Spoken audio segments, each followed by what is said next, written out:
Do you ever feel like you're always on? Your phone is blowing up with notifications, you have commitments to friends and family, and not to mention work. Sometimes you just need a moment to turn off and hit reset. That's when you reach for Coors Light. It's made to chill. It's a crisp and refreshing beer that even tells you it's cold when the mountains on the bottles and cans turn blue. When I need to hit reset, I grab a Coors Light.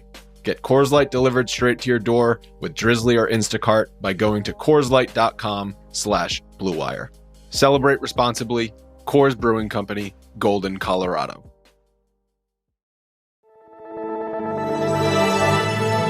Blue Wire. First pick in the 1991 NBA Draft, the Charlotte Hornets select Larry Johnson from University. I'm not supposed to be here, man. A lot of people from where I'm from, don't make it.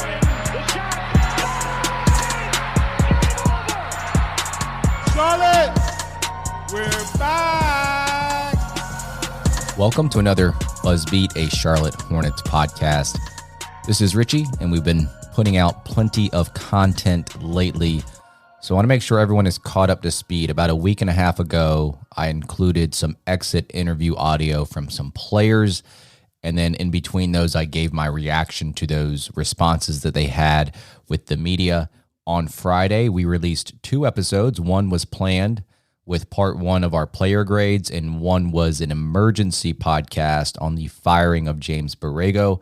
Brian and Lee handled that one. And I think most people were fairly shocked to hear that news, but we're glad that we got that content out. So if you've not listened to any of those last 3 podcasts over the last week and a half, go back and listen to those. And then today, you will get part 2 of the player grades. We've actually turned this into a 3-part series because today's conversation went a little bit longer. On part 1, the one on Friday, we handed out grades to LaMelo, Oubre, McDaniels, Hayward, and Cody Martin.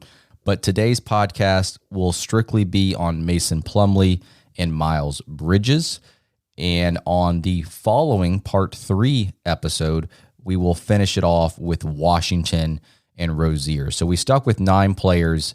I think on the previous episode, I mentioned that they had to play 1,000+ minutes. And I was wrong on that because Jalen McDaniels only played about 900, but we still included him as a top 9-minute getter on this Hornets roster. The ones that we're going to talk about moving forward definitely played 1,000, actually closer to 1,700 minutes and up. And we're going to start with Mason Plumlee today and then get into Miles. And we're just going to go ahead and jump right into this thing. And then just be on the lookout for part 3 either later this week or early next week. So hope you guys enjoy.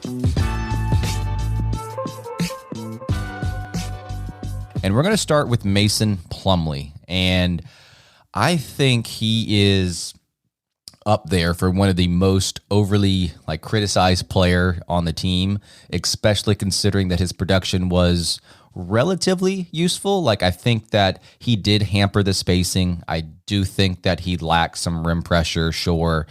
But was he as bad as the Hornets Twitter and community made him out to be? I don't believe so. I think the biggest thing with Mason is he added a couple things for me. Very good passer for his size. He had that backdoor pass, mainly to Rozier, pretty much down pat. He's able to rebound the ball on both ends of the court. It didn't always feel that way because the Hornets themselves as a team was a poor defensive rebounding team, but I wouldn't necessarily point my finger strictly to Mason on that. He's actually very good at that back tap offensive rebound, creating second chances for the Hornets offense. And I think one of the more underrated qualities, just kind of looking back through my tweets and some of my videos that I posted and just kind of reflecting on his game, he sees things pretty good for a big man and almost before they happen. If you were to just watch Plumlee all game, you would see that he's not directing traffic, but you see that he knows where the screens are coming. He knows where the ball should be coming. He is really good at setting back screens for off-ball cutters and off-ball shooters in the corner. And there was a clip that I reposted the other day against the Lakers where Miles Bridges was leaking up down the court, and you see him motioning down the court, and he caught the rebound after that motion, and he threw it up to Miles Bridges for the dunk. So it's the little things that I think that go unnoticed with Plumlee. Clearly, he did have some of his issues. Thoughts on Mason Plumlee, Lee? Yeah, I mean, Mason, I've said this kind of all year, like he's just been a victim of expectations, essentially. Like he was kind of forced into a role for Charlotte that has just been kind of desperately searching for a starting center for basically half a decade. And he was kind of another dart at the dartboard in that process. I think Mason is perfectly cast as kind of a rotational center and not a center that you should be relying on for 30 minutes a game, which is what he was for a lot of this season for the Hornets. So I think the reason why he gets so much criticism and so much kind of like flack from the Hornets fan base is because of that, dislocation between what he is able to provide, what his services are in reality, and what the fans wanted him to be. And what the fans wanted him to be was just never realistic. And I agree, Richie, like he's a really nice passer, particularly on that kind of like pseudo transition backdoor pass that he got a lot to, that you mentioned to Rozier. I mean, he provided essentially exactly what I expected.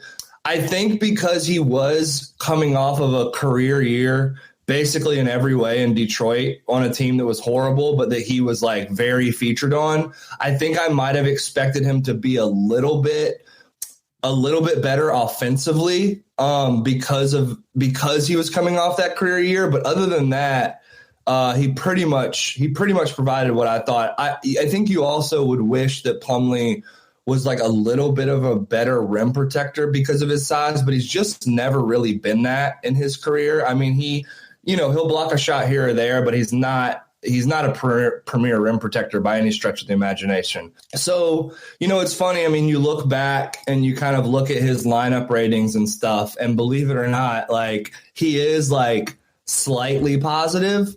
And Cody Zeller was kind of always like flat or just barely negative. So I think the term I used to use with Zeller was like he would kind of hold water essentially when he was in there until they could get to the PJ at the 5 lineups. And Mason's impact was pretty much the same from a net rating standpoint. So he held water. He stayed in his lane for the most part, besides maybe a couple full court dribbles that you wouldn't necessarily want him to do anymore. But and then I think the last thing I would say is, hey, he tried the left-handed free throw thing. So like, let's give him some credit for that too. That really was one of the like most funny like late season storylines. Yeah, I think one of the reasons that Plumlee was at times like a punching bag of the fan base was because he wasn't one of the homegrown draft picks. Like he's a guy they brought in. Most other guys on the roster are people that the Hornets drafted 2018 through 2021, So I think that had an aspect of it too, pretty low as far as his offense goes. I'll start there. Like lowest usage rate of his career, under 13%, but he shot 73% at the rim. Certainly doesn't hurt to have a guy like LaMelo, spoon feeding you. And I thought those two had pretty good chemistry in the pick and roll. Like you'd maybe like Plumlee to have a little bit more gravity. I think there's some version of Plumlee that is like a great fit with this roster. It's like Plumlee plus like 10 to 20%. You know what I mean? Is it in a lot of ways can be someone that's like ideal for this team because Plumlee could run pick and roll. He could catch a lob, right? He could make some passing on the short roll. I actually thought his short roll passing was like, okay, was good. But I kind of liked him a little bit more from the elbows or on these sort of like transition freak sequences that you guys are referring to. I kind of thought PJ was like the best short roll passer on the team, but Plumlee could certainly do it and keep it moving. I think there are some people in Charlotte that are really interested about the acquisition of like a Mitchell Robinson, which is great. Like he's a pogo stick. He can catch lobs and run the rim and stuff and create gravity that way. But and so he's better in Plumlee in those regards, even though Plumlee can still catch a lob. But Plumlee's ability to like catch when the help comes over, kick it to the corner, kick it to the cutter in a dunker spot, or flow into a handoff, like pretty useful and something that Charlotte with their like side to side activity that we talk about all the time on this pod was useful for them. defensively, like his numbers were like not bad this season. You know, if you want to look at dunks and threes, defensive EPM +2, 93rd percentile this season. Like he is a block. I don't think he's like Lee said. I don't think he's like by any stretch like a good rim protector. But in terms of just like block percentage, 2.7%, he gets a fair amount of steals for a center. Now that part of that could be, you know, in relation to Charlotte's system as well, which was adamant on forcing turnovers, but 1.6% steal rate. And yeah, 17% assist rate on offense. He rebounded the ball pretty well, 22% defensive rebound rate, 10% offensive rebound rate. Yeah, he shot 73% at the rim. You know, he's a liability in certain ways, though, because he's a terrible free throw shooter. Hence why he literally had to try changing hands he shot with throughout the season. And then he's just like doesn't look to score all that much. So it felt like you really couldn't. You couldn't just like I think early in the season they wanted to be able to like throw the ball to him at the elbow and like run elbow action. And it just got to the point where I was like, okay, that's not working. You know what I mean? Like he doesn't threaten enough as a shooter. Guys can sag off. He's not willing to take the floater, or he can't make the floater as a counter. And so just like we're not getting enough juice out of this. So they kind of, I don't know. I feel like they still like went to it at times, but not like I feel like Borrego tried it more earlier in the season. So look, Plumlee in a ways like I think he was a stopgap. He was another way for them to also move up to the draft and eventually get JT Thor. So like shout out to him for that. Like not really something he himself did, but he was a part of that acquisition. So as someone who likes JT Thor a lot as a prospect and like what I saw from him this season in Charlotte, I appreciate that. I do think Plumlee probably a little overtaxed as a backup center. I think in an ideal world that the Hornets could have struck pre trading for Harrell and pre the season like falling apart. Like I think they could have struck a workable balance with Plumlee as like the nominal starter and PJ is the guy that would close games at center. But they just did not have the defensive personnel on the perimeter to have that be like a workable center rotation, you know. And even then, you were going to be exposed if you played it, you know, like Joel Embiid or something like that. But I think that platoon could have worked, but you would need the personnel to be just different and more, and specifically like more sturdy defensively if that was going to be your 5-man platoon. And ultimately, PJ and Plumlee ended up playing pretty well together once they started seeing more minutes on the court. And we can get into some of those numbers in a little bit. Get on Team Shaq with WinBet. We're playing parlays, boosting odds, and laying the wildest prop bets. Don't miss another game. Download the WinBet sports betting app today. Sign up today and win $200 in free bets when you place a $10 first-time wager on a straight bet or parlay. Offer subject to change. Terms and conditions at winbet.com.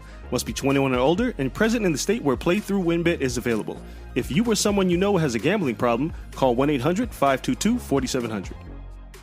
Now, on to Sleeper. Sleeper is the fastest growing fantasy platform today with millions of players. You probably already have a fantasy league on there. I use it for mine. It's a game-changing product unlike anything else in the industry. And now you can make money on Sleeper too by playing their new over-under game. It's super simple. First, in any sport, choose 2 or more players that you like and pick the over or under. For example, number of points in basketball or hits in baseball.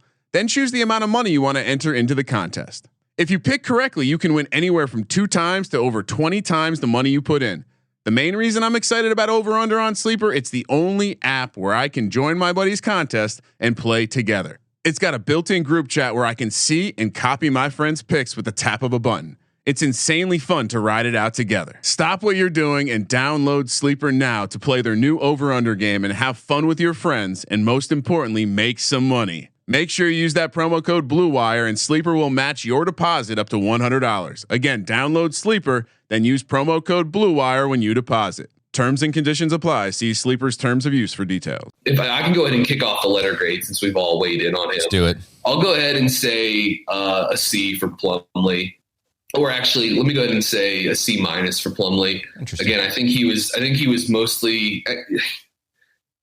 Let me take that back. I'm going to stick with my first thought. I'm going to go. I mean, this is semantics at this point, but I'll go C for Plumlee. I mean, he played his role, and I think to have expected more out of him, probably would have been asking for more than was realistic. Right. I had to look this up, the free throw percentage with his right hand versus his left hand, because I believe it took place at the March 11th game at New Orleans. So I just kind of went to basketball reference and I highlighted the games above that. Basically right-handed, 36%, left-handed, 53%. Still both not great, but the fact that he's shooting with his offhand 20 percentage points higher than his actual naturally right hand is crazy. It worked. I wish it would have happened a little bit earlier in the season. So giving a grade 2, Brian, I'm going to go ahead and do that as well. It's tough because, like you mentioned, he was overtaxed as a player that probably shouldn't have been a starting center. But when looking at my other grades with the other players, I can't really give him a C because I put Oubre and Hayward in the C range, and both of those players, to me, performed a little bit lower than expectations. Hayward a lot because of the injury. So I'm just going to give Plumlee a B, and maybe that's a little bit high. And again, it's not a relation to how well he played. It's also in relation to the expectations that most people have of him. So I'm a solid B for Plumlee. Yeah, I think that's fair, Rich. It's also funny. Like, I was looking at his just like career stuff on Basketball Reference, and I mean, he's definitely a bad free throw shooter. He's a career 55% free throw shooter. But this year, to be under 40%, it was like something extra broke in his brain or something, and he just could not hit the broadside of a barn. So I'm actually going to give him the exact same grade that I gave Gordon Hayward. I'm going to give him a C because both of them fell in that category for me of like, not unfortunately, it might be a little bit too harsh because obviously like Plumlee was healthy and all that stuff, but just like gave us the season went exactly how I expected it to go for those two. So I'll just kind of stay consistent there. Yeah. All right, let's move on to Miles Bridges. Let's have Brian lead this one off. Well, man, what a season. Just like if you were paying attention to the Hornets in the 2020-2021 season, the last couple of months of that year, you could really see Miles, like the light starting to kind of go on for him in a way that was beyond him just looking like a rotation player. All of a sudden, this time a year ago, we were wondering, well, wow, is there something else here? I think the answer to that question 100% is yes.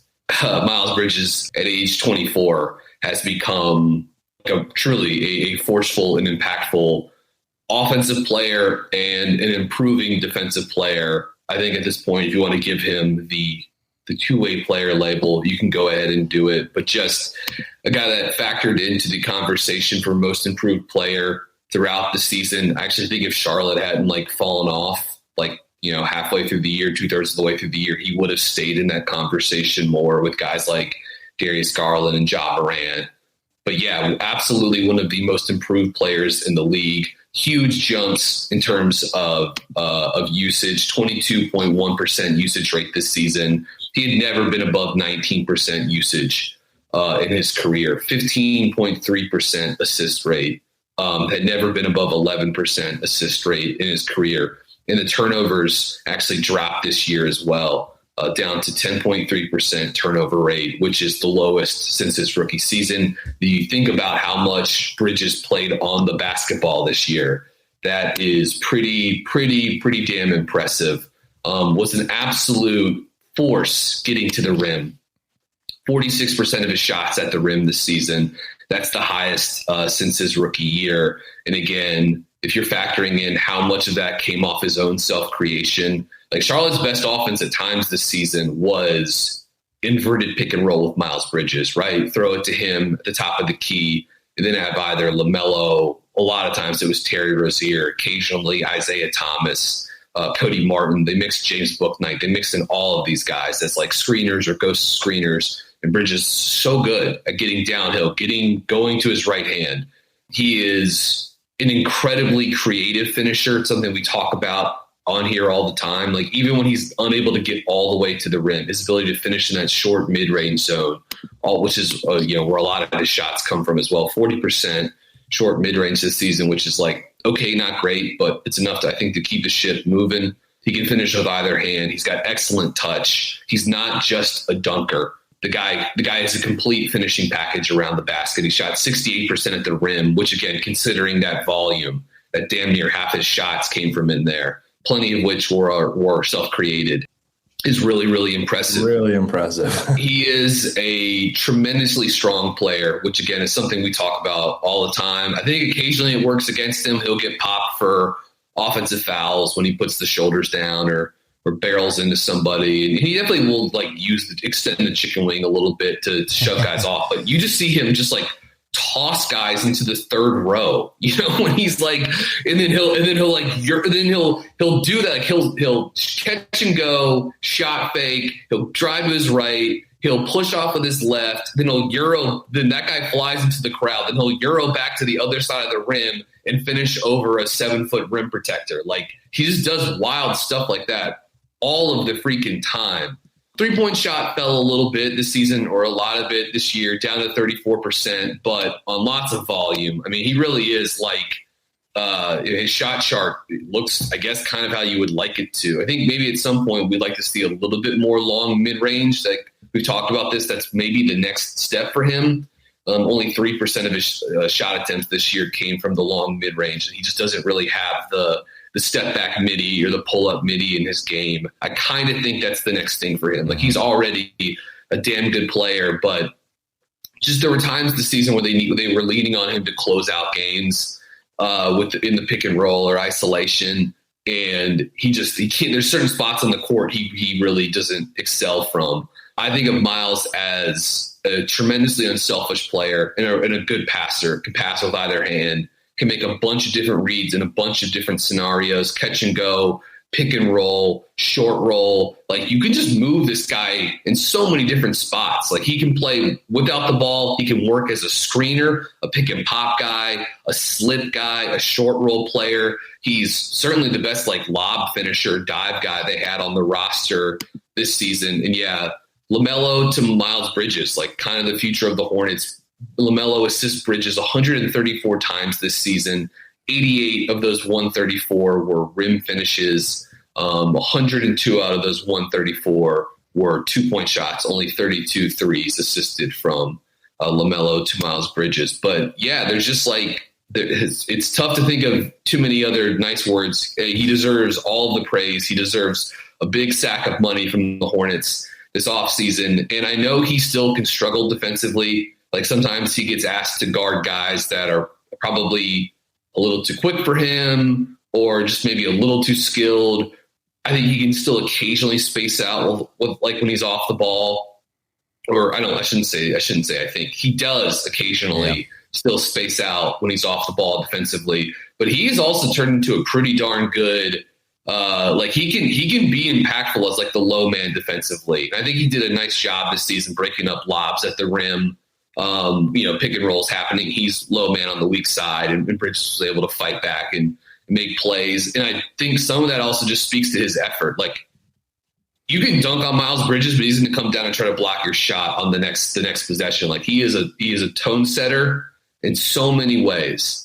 Yeah, I don't know. Excellent free throw shooter, excellent defensive rebounder, and by the advanced numbers, really one of the better players in the league this season. In terms of dunks and threes, estimated wins, 10 for Bridges this year, which put him in the 96th percentile in the NBA. And again, this is a guy that just turned 24. So a special player and a guy that matters for Charlotte going forward. I'll just start with a quick negative before gushing about Miles. And I think you mentioned it, Brian, that his role change this year or his usage being upped probably played a big factor into this. But his shooting basically dipped everywhere on the court. But I do think it had a lot to do with the fact that he was tasked with putting the ball in his hands a little bit more. Having said that, despite all of that, he's still an awesome player, driving the basketball this season. At one point, I was keeping tabs on him on Twitter in terms of his field goal percentage off of drives. I actually just looked it up as Brian was talking there, but I filtered it out to 800 plus drives. And if you filter that out on field goal percentage, he's 5th in the NBA. And some of the players ahead of him definitely have more volume on the drives, but the fact that you're getting 800 plus drives on the season and you're shooting that well, that's a pretty good sample size in my book. And I think just putting pressure on the rim in itself is a skill, but when you have the ability to dunk like Miles and you have the ability to create for others off of drives, it just becomes way more lethal. I do think his scoring versatility is pretty good too. He can score kind of like what Brian was saying on both roles of the pick and roll. Like he can handle it and be that bully ball player, or he can be the guy that is the roll man. So many ways he can score, transition, catch lobs, all those types of things. And I think eventually that 3-point shot will come back up. But one area in which I'm a little bit skeptical of is that mid-range shot that Brian was alluding to.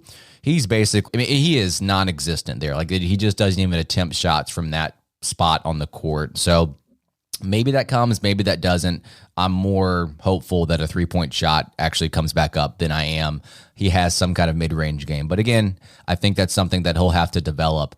On the defensive side of the court, Brian, to your point, ball watching has just always been a thing. I actually thought he cleaned it up a little bit last year. Just from the eye test, I didn't see as much last year as I did this year. It kind of felt like his first 2 seasons this year where, he just let players go backdoor. He talks about being a better defensive player, but it's almost like he's got to think his way through. It's a slow processing thing. It doesn't come as naturally for him, potentially. But he does have that competitive edge where he wants to be better on that end. And then obviously he's a good rebounder on both ends. That kind of makes up for some of the defensive issues a little bit. So I don't think he was quite there in terms of like the most improved player. I don't know if you can really make an argument that he should have been a top 3 candidate, which he was not, but he was definitely up there and he improved a lot from last year. And obviously the role played a little bit into some of the efficiency numbers, but overall thought he did a very good job this year. I'm going to go ahead and give him an A-. Love it. So yeah, just a couple gaps to fill in.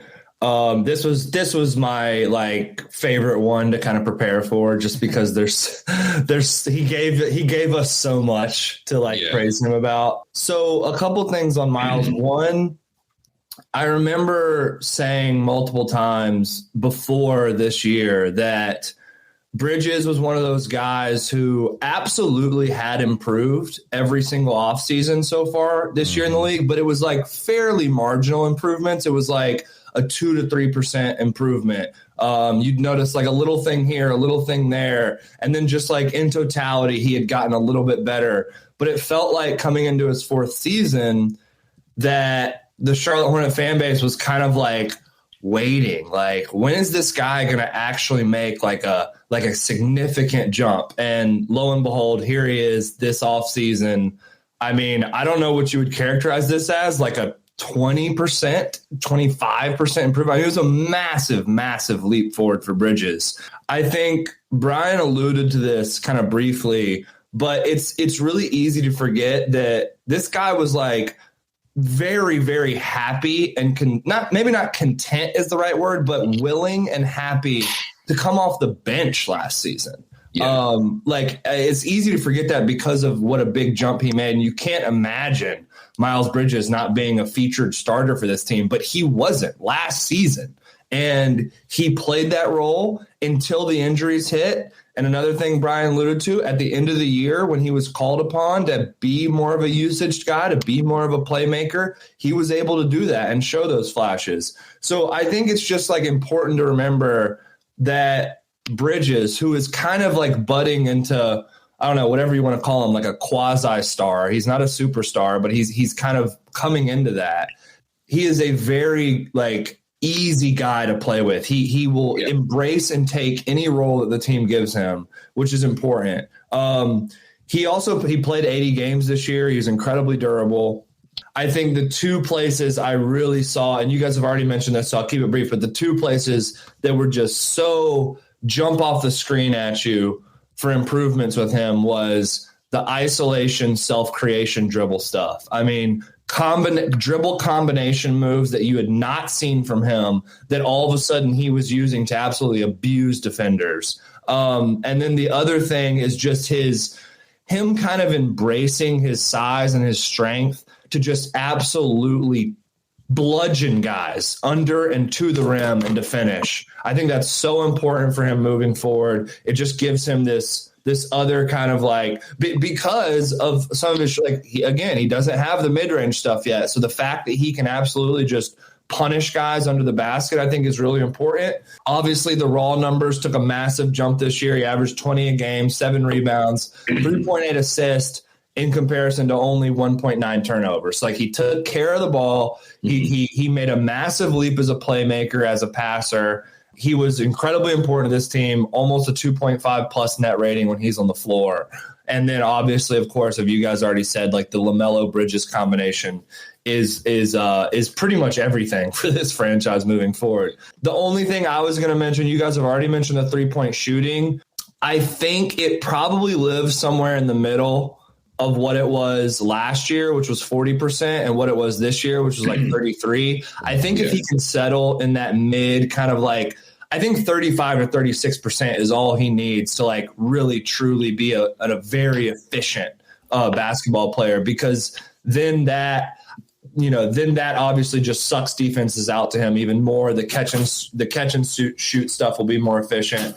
So I'd like to see that for him. Like, I think 35% on volume is like a really realistic, solid goal for him. Yeah. And then just continually to progress as a creator. That's what we just need him to take another small step forward as a creator, another small step forward as a defender, get the shooting back up just a little bit, and I think you've got a hell of a player here.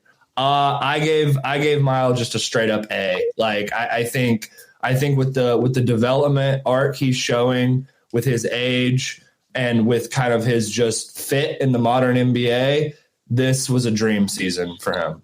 Yeah. I'm going to give my grade for Bridges, and then I'm going to toss out just a couple quick numbers to provide a little bit more added context to all the stuff we just went over with Bridges. I'm going to give Bridges an A too. He was one of my favorite players to watch in the league this season, regardless of playing for the Hornets or for anyone else.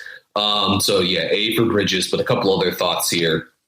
We just talked about the issues Bridges has with the mid-range game, the pull-up game. Despite that, he was Charlotte's most efficient pick-and-roll ball handler this season. Obviously not nearly the same amount of volume as like LaMelo, but 1.02 points per pick-and-roll possession this season, 51% shooting, 55% effective shooting on pick-and-rolls, and also as the pick-and-roll roll man. So this includes rolls to the basket, slips, and pops. 1.19 points per possession, 54% shooting, 56% effective shooting. Just to be clear, like, you won't find too many guys in the NBA that have 100 plus of both of those possession types that finish over 1.0 points per possession on both. It's very few. In fact, I might go and see if there's anyone else who did that this season, because it's pretty darn special. In isolation this season, 0.99 points per possession. He was also Charlotte's best in this regard. 45% shooting, 48% effective shooting. And as a cutter this season, he was so good, like cutting into the dunker spot, cutting along the baseline. Like when PJ would get into the short roll or Plumlee would get into the short roll. Bridges, 83% shooting on cuts, 1.57 points per possession, one of the best numbers in the entire NBA. And yeah, 35% shooting off the catch, 52% effective shooting in the half court at least. So that's pretty good. Like, to Lee's point, pretty good. And the off dribble jump shot in the half court, 44% effective shooting, like not where it was a season ago, which I think it would have been. It would have been unlikely for him to continue that. There was such a small sample with it last year too, all things considered. But yeah, A for Bridges, he was incredible. And if he makes a leap that's kind of in between the sort of like marginal growth that Lee was talking about his first 2 seasons in the NBA and the leap he had coming into this season, like, he's an all-star next year. Like he was pretty close this season already. And if he makes one more, if he shoots 37% on threes and continues all this other stuff with the drive and the short roll and the lobs, like, and the cutting and the defense maybe improves, the processing improves a little bit more there too. Like, yeah, I don't know, man. He's right on the doorstep. He's a hell of a player, and cannot wait to watch him next season as well. I don't think that, like, I mean, it would take another jump for sure. There's like no question about it. But I don't think like an all NBA team is completely out of the question for him, like in his career at some point over the next 3 years. Yeah. Obviously the Hornets' success is going to play into that too, of course. Yeah, but right. Like, I think he's that good. I really do. Yeah, I agreed. He's not far off, but again, he would need to take another leap. But just like the guys like Bridges are like why you get into the NBA. For me, it's like why we do a podcast like this. Totally. Like you follow a small market team, you talk about them, you cover the draft. Like I remember previewing Bridges before the 2017 draft on this pod. Eventually he went back to Michigan State. That's right, because we all thought he was going to leave after that freshman year. Yeah, and then he ended up coming out a year later, and he comes to the Hornets. But like, this is why you do it, to track the growth, development, the ups and downs. Like, I know there have been times where like I've been low on Bridges, in his maybe like his second year in the league or whatever.